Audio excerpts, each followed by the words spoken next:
بسم اللہ الرحمن الرحیم۔ السلام علیکم ورحمۃ اللہ وبرکاتہ۔ ایک یہودی کا گزر مسلمانوں کی ایک بستی سے ہوا۔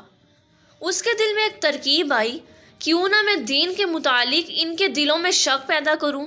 چنانچہ بستی میں داخل ہونے سے پہلے ہی ایک چرواہے سے ملاقات ہو گئی۔ یہودی نے سوچا کہ اس جاہل سے ہی ابتدا کرتا ہوں۔ اس نے چرواہے سے ملاقات کی اور کہا کہ میں ایک مسلمان مسافر ہوں۔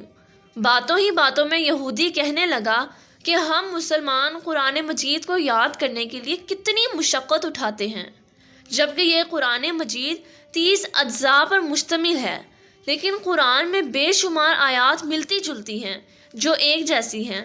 ان کو بار بار دہرانے کی کیا ضرورت ہے؟ اگر متشابہات کو نکال دیا جائے تو قرآن اور مختصر ہو جائے گا اور یاد کرنے میں بھی آسانی ہو جائے گی۔ چرواہا اس کی بات غور سے سنتا رہا اور خاموش رہا۔ جب یہودی کی بات مکمل ہو گئی، چرواہے نے کہا، واہ، تمہارا خیال تو بہت ہی اچھا ہے۔ یہودی دل ہی دل میں بہت خوش ہوا کہ یہ تو میرے جال میں آ گیا۔ پھر اچانک چرواہے نے کہا کہ میرا ایک سوال ہے۔ یہودی نے کہا، ضرور پوچھئے۔ وہ بولا، تم چاہتے ہو کہ قرآن مجید میں جو مشابہات ہیں یا تکرار ہے اس کو نکال دینا چاہیے؟ یہودی نے کہا، ہاں بالکل، میرا یہی خیال ہے کہ جو آیت ایک مرتبہ سے زیادہ ہو اس کو قرآن سے خارج کر دیا جائے تو قرآن مختصر ہو جائے گا اور یاد کرنے میں بھی آسانی ہو جائے گی۔ پھر چرواہے نے کہا، مجھے ایسا لگتا ہے کہ تمہارے بدن میں بھی بعض اعضاء ایک سے زیادہ ہیں جو تکرار پیدا کر رہے ہیں، جس کا کوئی فائدہ نہیں۔ کیوں نہ تمہارے 2 ہاتھوں میں سے ایک ہاتھ کاٹ دیا جائے، 2 پیروں میں سے ایک پیر ہی رکھا جائے، اس لیے کہ یہ تکرار ہے۔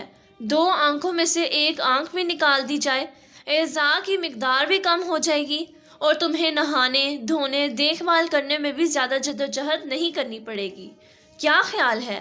یہودی اپنا سامان لے کر فوراً اٹھ کھڑا ہوا اور چلتا بنا۔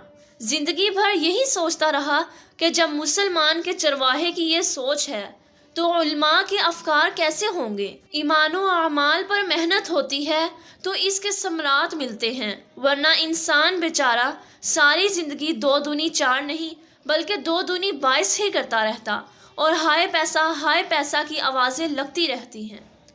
اگر آپ کو آج کی ویڈیو اچھی لگی ہو تو چینل کو ضرور سبسکرائب کریں، بیل آئیکن کو پریس کریں اور آل نوٹیفیکیشن کو آن کرنا مت بھولیں۔ شکریہ۔